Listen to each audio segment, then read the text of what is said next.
প্রতিদিনের মতো আবারও আজ লাঞ্চ ভিডিও নিয়ে চলে এসেছি। তো আজকে অনেকটা বেলা হয়ে গেছে, 2:30 বেজে গেছে। তো এখন মেয়ে আর আমি খাবো।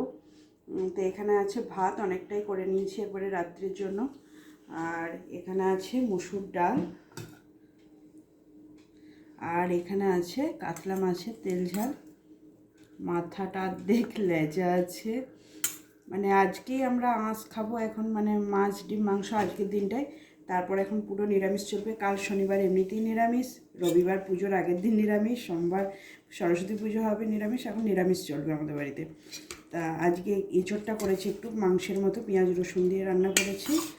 আর বাঁধাকপিটা কালকে রাত্রি করেছিলাম, একটু গরম করে নিয়েছি ছিল।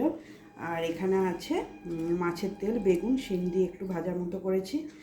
ব্যাস এই হলো আজকে রান্নাবান্না। তো এখন খাওয়া দাওয়া করবো, 2:30 বেজে গেছে কাজটা সারতে গিয়ে। তা এখন এই পর্যন্তই, আবার পরে দেখা হচ্ছে, টাটা।